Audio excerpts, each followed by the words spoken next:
Hello दोस्तों, कैसे हैं आप सब। आशा करते हैं आप सभी अच्छे होंगे। तो दोस्तों, आज की इस वीडियो में हम यूथ कंपटीशन के एसएससी जीडी 2023 की प्रैक्टिस बुक से रीजनिंग के प्रैक्टिस से 13 को डिस्कस करने वाले हैं। तो वीडियो को आप पूरा देखिए जिससे आपको पूरी जानकारी प्राप्त हो सके। तो आइए आज की वीडियो को स्टार्ट करते हैं। आज का पहला प्रश्न देखते हैं। पहला प्रश्न कह रहा है, दिए गए विकल्पों में से संबंधित संख्या को चुनिए। तो प्रश्न दे रहा है आपका 23:8 समानुपाते 32 अनुपाते यहाँ पर क्या होगा। 4 ऑप्शन में से आपको ज्ञात करना है। तो यहाँ पर क्या कर रहा है, ये जो दहाई के स्थान पे है इसका इकाई के संख्या से क्या कर दे रहा है, जो यहाँ पे लिखी है अगर 3 लिखा है तो क्यूब कर दे रहा है। तो कितना हो गया, यहाँ पे 8 हो गया। तो यहाँ पर दहाई के स्थान पे क्या लिखा हुआ है, 3 लिखा हुआ है, तो इसका क्या करेगा, यहाँ पे वर्ग कर देगा। क्योंकि इकाई के स्थान पे 2 लिखा हुआ है तो क्या करेगा, वर्ग। तो 3 तरीका क्या हो गया, 9 हो गया। तो ऑप्शन आपका कौन सा सही हो जाएगा, ऑप्शन नंबर बी आपका यहाँ पे राइट आंसर हो जाएगा। इसको आप एक तरीके से और कर सकते हैं और वह भी आपका ऑप्शन में दिया हुआ है। अब यह एग्जामिनर के ऊपर डिपेंड करता है कि वह कौन सा ऑप्शन सही मानेगा। यहाँ आप इसका और इसका अंतर करेंगे तो कितना आएगा, अंतर आप कर लीजिए। तो यहाँ पे आपका आएगा 15, अंतर कर लीजिए। 13 में से 8 गया तो 8 5 13 और 1 15 आ गया। यानी कि यहाँ पर कौन सी संख्या रखी जाए जिसका अंतर 15 आ जाए। तो आप 15 को इसमें से घटा दीजिए। तो 15 को घटाएंगे क्या आ जाएगा, 17 आ जाएगा। तो 17 यहाँ पे रखेंगे और इसका अंतर करेंगे तो कितना आ जाएगा, 15 आ जाएगा। तो यहाँ पर कौन सी संख्या हुई, 17। तो 17 भी आपके ऑप्शन में दिया हुआ है। अब यह एग्जामिनर के ऊपर डिपेंड करता है कि कौन सा ऑप्शन सही मानेगा। तो इस तरीके से भी आप इसको लगा सकते हैं। तो यहाँ पे आपका ऑप्शन कौन सा सही होगा, ऑप्शन नंबर बी आपका राइट आंसर होगा। क्या कर रहा है, जो दहाई की संख्या है इसका इकाई में जो लिखा हुआ है उससे अगर 2 लिखा हुआ तो वर्ग कर दे रहा है, अगर 3 लिखा हुआ तो घन कर दे रहा है। तो यहाँ पे 8 हो गया और यहाँ पे 2 था तो यहाँ पे वर्ग हो गया 3 का, तो क्या हो गया, 9 हो गया। आइए दूसरा प्रश्न देखते हैं। दूसरा प्रश्न कह रहा है, तर्क पर ध्यानपूर्वक विचार करें और निर्णय करें कि इनमें नीचे दी गई कौन सी अनुमान निहित करता है। तो तर्क कह रहा है, सार्वजनिक धूम्रपान कानूनन अपराध है। अब अनुमान क्या दे रहा है, धूम्रपान करना धूम्रपान करने वाले व्यक्ति के स्वास्थ्य के लिए हानिकारक होता है। तो अब उस व्यक्ति के स्वास्थ्य के लिए हानिकारक होता है, ये तो सही बात है। लेकिन जो तर्क आपका कह रहा है, तर्क के हिसाब से आपको देखना है कि कौन सा सही होगा। तर्क कह रहा है सार्वजनिक धूम्रपान कानूनन अपराध है, इसके हिसाब से यह गलत हो जाएगा क्योंकि यह उस व्यक्ति के लिए खुद के लिए बात कर रहा है और यहाँ पे सार्वजनिक स्थान की बात हो रही है। तो पहला आपका गलत हो जाएगा अनुमान। दूसरा ये देखते हैं।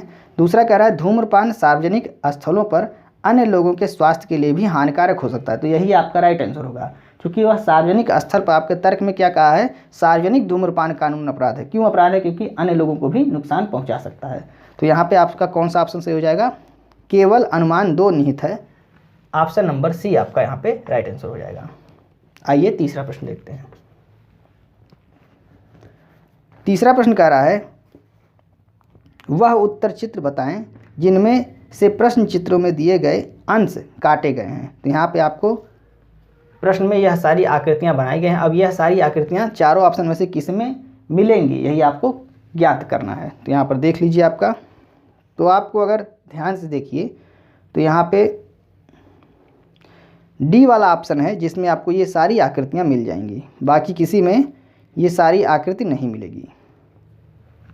तीसरे प्रश्न का ऑप्शन नंबर डी आपका राइट आंसर है। आइए चौथा प्रश्न देखते हैं। चौथा प्रश्न कथन और निष्कर्ष से संबंधित प्रश्न है। तो कथन कह रहा है, लोगों का सोचना है कि सरकार को कर भुगतान एक बोझ और अपव्यय है, इसलिए वे कर देने से बचते हैं या स्वयं टैक्स नहीं देते। अब निष्कर्ष आपका कह रहा है, पहला, सरकार को जनता में जागरूकता पैदा करनी चाहिए कि सरकार को दिया जाने वाला कर देश निर्माण में काम आता है। तो बिल्कुल सही बात है। दूसरा कह रहा है, करों में वृद्धि कर देनी चाहिए ताकि ज़्यादा धनराशि एकत्रित हो सके। ये गलत है, करों में वृद्धि ऐसे नहीं कर देंगे, उसका एक क्राइटेरिया होता है। तो आपका पहला सही है और दूसरा निष्कर्ष ये गलत है। तो कौन सा ऑप्शन सही हो जाएगा, सिर्फ निष्कर्ष एक आंसर करता है, ऑप्शन नंबर बी यहाँ पे राइट आंसर हो जाएगा। चौथे प्रश्न का ऑप्शन नंबर बी राइट है। आइए नेक्स्ट प्रश्न देखते हैं। पांचवा प्रश्न देखते हैं। पांचवा प्रश्न कह रहा है, निम्नलिखित शब्दों को शब्दकोश में दिए गए क्रम के अनुसार व्यवस्थित करने पर तीसरे स्थान पर कौन सा शब्द आएगा। तीसरे स्थान पर हमसे पूछ रहा है, तो ए एम तो सब में आपको दिख रहा है। उसके बाद तीसरे स्थान पर क्या है, बी है, यहाँ ओ है, यहाँ पी है और बी है। तो बी और बी इसमें से पहला और दूसरा हो जाएगा। अब ओ और पी, ओ का कितना होता है 15 और पी का होता है 16, यानी कि तीसरे स्थान पर क्या हो जाएगा, बी हो जाएगा। तो पाँचवें प्रश्न का ऑप्शन नंबर बी आपका राइट आंसर है। आइए छठवां प्रश्न देखते हैं।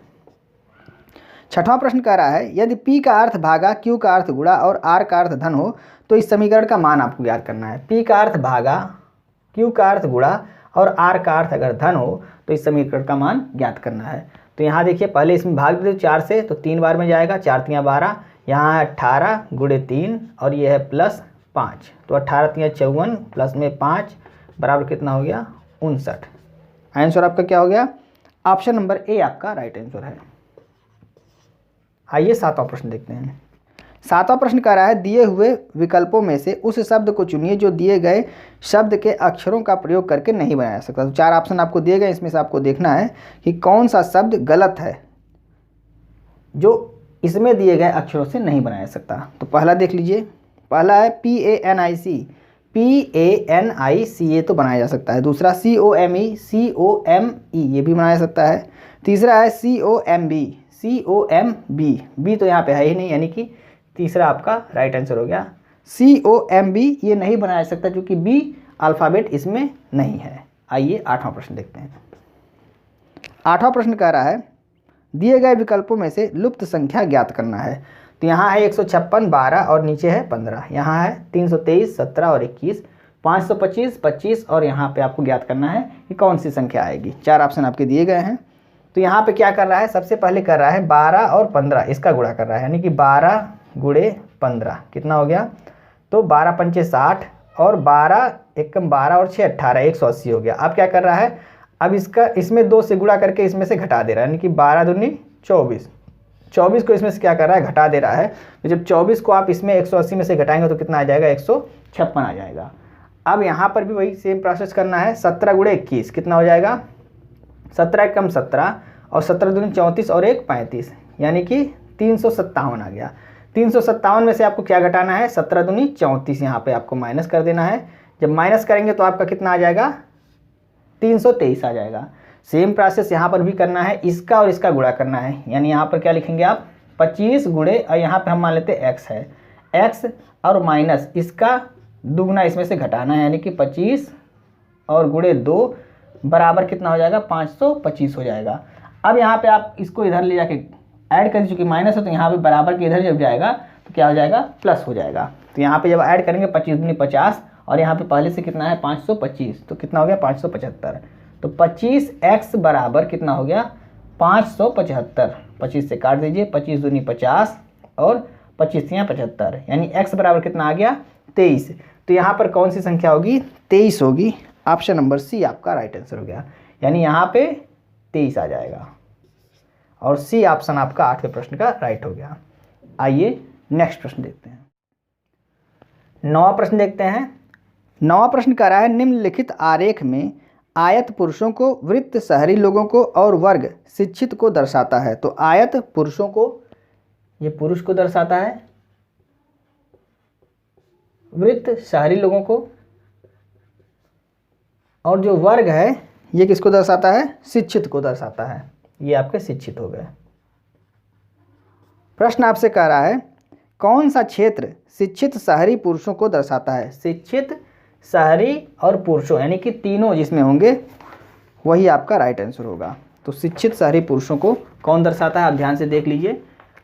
तो यहाँ पे कौन सी संख्या ऐसी है, 4 आपको ऐसा दिख रहा है जो आपका आयत में भी है, वर्ग में भी है और वृत्त में भी है, यानी 4 आपका यहाँ पे राइट आंसर हो जाएगा। और ऑप्शन नंबर कौन सा सही हो जाएगा, ऑप्शन नंबर बी आपका राइट आंसर हो गया। 9वें प्रश्न का ऑप्शन नंबर बी, 4 ऐसी संख्या है जो शिक्षित शहरी पुरुष को दर्शाती है। आइए 10वां प्रश्न देखते हैं। 10वां प्रश्न वक्तव्य और निष्कर्ष से संबंधित प्रश्न है। वक्तव्य कह रहा है कुछ मछलियाँ मगर होती हैं। तो कुछ मछलियाँ आप बना लीजिए, ये मछली हो गई, कुछ मछलियाँ मगर होती हैं। आगे कह रहा है कुछ मगर सांप होते हैं। तो कुछ मगर क्या हो गए, सांप हो गए। फिर आगे कह रहा है कोई सांप घोंघा नहीं होता है। कोई सांप ये घोंघा नहीं होता है, तो घोंघा कर दीजिए, यहाँ पे नहीं होता है मतलब क्रॉस कर दीजिए। सारे घोंघे कछुए होते हैं। अब सारे घोंघे यानी जितने भी घोंघे हैं क्या हैं, ये कछुए हैं। यहाँ पे एक आपका कछुआ हो गया। अब देखिए आपका निष्कर्ष क्या कह रहा है, कुछ सांप मछली हैं। कुछ सांप मछली हैं, सांप और मछली दूर दूर हैं, इसलिए आपका जो पहला निष्कर्ष है वो क्या हो गया, गलत हो गया।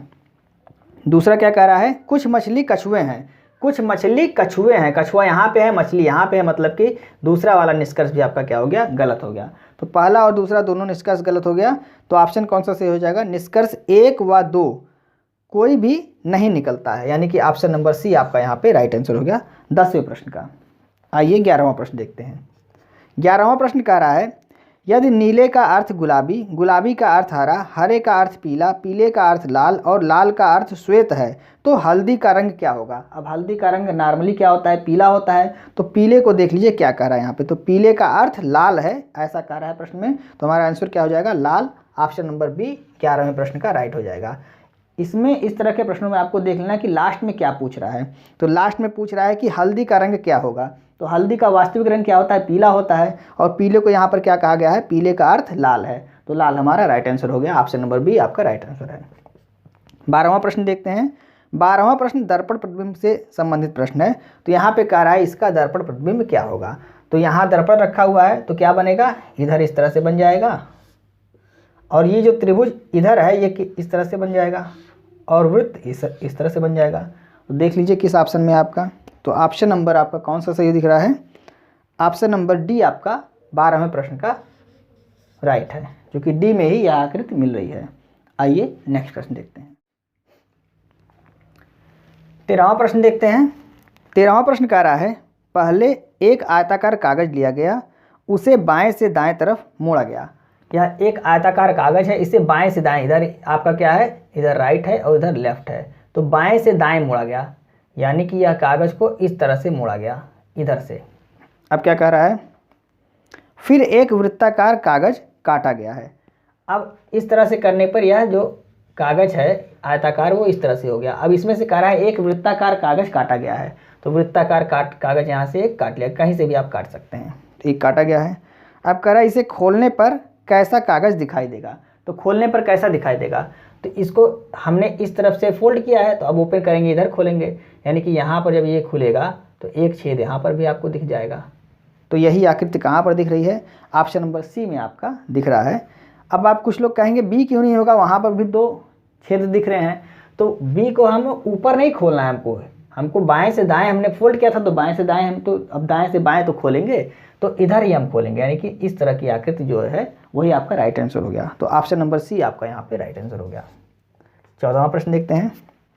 14वां प्रश्न कह रहा है दिए गए प्रश्न को ध्यानपूर्वक पढ़ें और बताएं कि इसका उत्तर देने के लिए निम्नलिखित कथनों में से कौन सा पर्याप्त है। तो प्रश्न आपसे पूछा जा रहा है पी, क्यू, आर, एस और टी में सबसे कम वजन किसका है।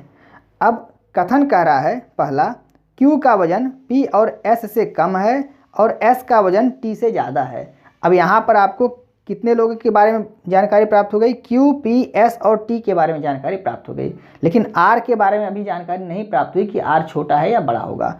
तो दूसरा भी पढ़ते हैं। दूसरे में कह रहा है आर का वजन क्यू से अधिक है लेकिन टी से कम है। अब इसको भी जब हम ले लेंगे तो हमको सभी के बारे में जानकारी प्राप्त होगी, कौन किससे छोटा है कौन किससे बड़ा है। तो इन दोनों को कथन को लेकर हम बता सकते हैं कि P, Q, R, S, T में सबसे कम वजन किसका है। तो यहाँ पे आपका ऑप्शन कौन सा सही हो जाएगा, कथन 1 और 2 दोनों पर्याप्त हैं। ऑप्शन नंबर बी आपका यहाँ पे राइट आंसर हो जाएगा, क्योंकि दोनों कथन को जब हम लेंगे तभी हम बता सकते हैं कि सबसे छोटा, जो हमसे पूछा जा रहा है कि सबसे कम वजन किसका है, तभी हम बता सकते हैं। तो यहाँ पे ऑप्शन नंबर बी आपका राइट आंसर हो गया। आइए 15वां प्रश्न देखते हैं। 15वां प्रश्न कह रहा है नीचे प्रश्न आकृतियों में दिखाए अनुसार कागज को मोड़कर छेदने तथा खोलने के बाद वह किस उत्तर आकृति जैसा दिखाई देगा। तो यहाँ पे आपको सिर्फ उत्तर आकृति को चारों ऑप्शन को देख के बताना है कि कौन सा ऑप्शन सही होगा, और कुछ नहीं करना है। तो इसका आंसर आप कमेंट करेंगे, 15वें प्रश्न का आंसर आप कमेंट करके बताएंगे। आइए 16वां प्रश्न देखते हैं। 16वां प्रश्न कह रहा है एक दल में एक पुरुष, उसकी पत्नी, उसके 3 बेटे और प्रत्येक बेटे के परिवार में उसकी पत्नियां और 3 बच्चे हैं। दल में कुल कितने सदस्य हैं। अब आपसे पूछ रहा है उस दल में कुल कितने सदस्य हैं। तो कह रहा है कि एक दल में एक पुरुष और एक महिला है, एक दल में एक पुरुष और उनकी पत्नी है, यानी मेल और फीमेल ये 2 लोग हो गए, ये पति पत्नी हैं, तो 2 लोग हो गए। अब इनके क्या कह रहा है, इनके 3 बेटे और प्रत्येक बेटे के परिवार में उनकी पत्नियां और उनके 3 बच्चे हैं, यानी कि 3 बेटे, इनके 3 बेटे हम बना लेते हैं, ये फर्स्ट हो गए, ये सेकंड हो गए और ये थर्ड हो गए, ये इनके 3 बेटे हो गए। अब इनके 3 बेटों में तो एक तो पत्नी हो गई इनकी, यानी कि वाइफ हो गई, इनकी भी वाइफ हो गई और इनकी भी वाइफ हो गई। अब इनके 3 बच्चे, 1 2 3, 1 2 3 और 1 2 3, 3 बच्चे। टोटल आपको काउंट करना है कितने लोग हुए जो सदस्य, यानी कि ग्रुप जो है, दल जो है या ग्रुप जो है उसमें कुल कितने सदस्य हैं। तो 1 2 2 ये 4, 2 6, 2 8 और 3 3 6 3 9 ये, तो 9 8 कितना होता है 17। तो 17 लोग हैं उस दल में, यानी कि टोटल 17 आपका राइट आंसर हो गया। ऑप्शन नंबर ए आपका राइट आंसर हो गया। 16वें प्रश्न का ऑप्शन नंबर ए राइट हो गया। आइए 17वां प्रश्न देखते हैं। 17वां प्रश्न कह रहा है यदि y बराबर 2, PEN बराबर 11, 22 और 13, तो 10, 6, 18, 24 और 16 के स्थान पे कौन सा अल्फ़ाबेट आएगा, ये आपसे पूछा जा रहा है। तो यहाँ पर देख लीजिए y बराबर 2 लिखा हुआ, किस आधार पे लिखा हुआ है, तो y का अपोजिट क्या होता है b, यानी कि बॉय, ये आपकी ट्रिक होती है। तो b हो गया y का अपोजिट और अपोजिट का कोड लिखा हुआ है। यहाँ पर देखिए p का अपोजिट क्या होता है k, e का अपोजिट क्या होता है v, n का अपोजिट क्या होता है m।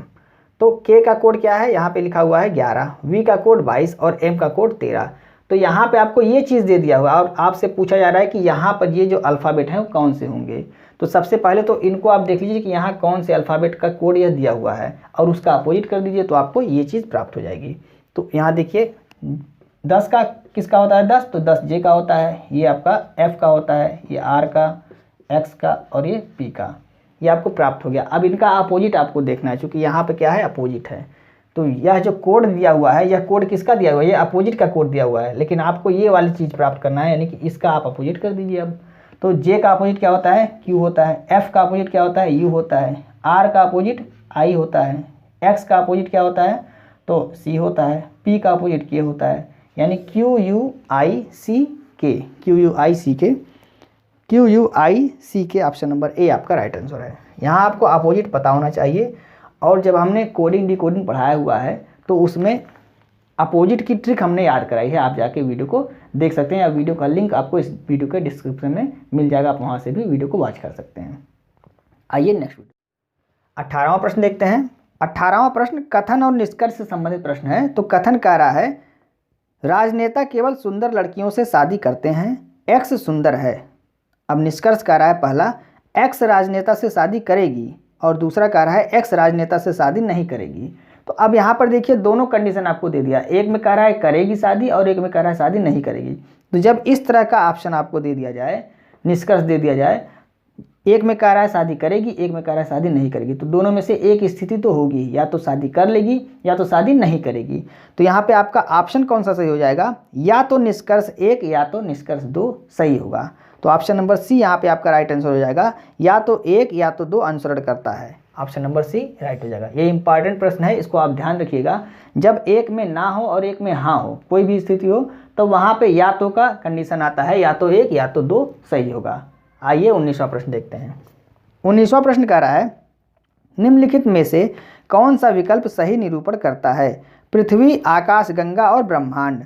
अब यहाँ देखिए ब्रह्मांड में आपका आकाश गंगा आएगा और आकाश गंगा में पृथ्वी आएगी, यानी कि ऑप्शन नंबर डी आपका यहाँ पे राइट आंसर हो जाएगा। ये आपका ब्रह्मांड हो गया, इसमें आपका आकाश गंगा हो गई और आकाश गंगा में कौन हो गया पृथ्वी हो गया। तो ऑप्शन नंबर डी आपका राइट हो गया। आइए 20वां प्रश्न देखते हैं। 20वां प्रश्न कह रहा है सुंदर ने 5 किलोमीटर उत्तर दिशा में यात्रा की, तब वह पूर्व में घूमा और 6 किलोमीटर यात्रा की, यानी कि 5 किलोमीटर उत्तर में यात्रा की, ये आपका 5 किलोमीटर हो गया उत्तर में। अब पूर्व इधर होता है तो पूरब घूमा और 6 किलोमीटर यात्रा किया। आगे कह रहा है फिर वह दक्षिण में घूमा और 5 किलोमीटर की यात्रा की। अब दक्षिण नीचे होता है तो दक्षिण घूमा और 5 किलोमीटर की यात्रा की उसने। वह प्रस्थान स्थल से कितनी दूरी पर है। अब देखिए 5 किलोमीटर ऊपर चढ़ा था, मतलब उत्तर की गया था, तो 5 किलोमीटर दक्षिण आ गया, यानी कि इसी बिंदु के सामने आ गया है। और कितनी दूरी पर है, तो इधर पूर्व में कितना गया था 6 किलोमीटर गया था, तो यहाँ से कितनी दूरी पर होगा 6 किलोमीटर की दूरी पर होगा। यही आपका राइट आंसर हो जाएगा 6, ऑप्शन नंबर डी आपका राइट आंसर है। तो दोस्तों इस तरह से हमने आज के प्रैक्टिस सेट के 20 प्रश्नों को आपको समझाने की पूरी कोशिश की। उम्मीद है आपको समझ में आ रहा होगा। यदि आपको वीडियो अच्छी लग रही है और हमारे पढ़ाने का तरीका भी अच्छा लग रहा है तो आप इसे अपने दोस्तों को भी शेयर करें और वीडियो को लाइक और सब्सक्राइब करना ना भूलें।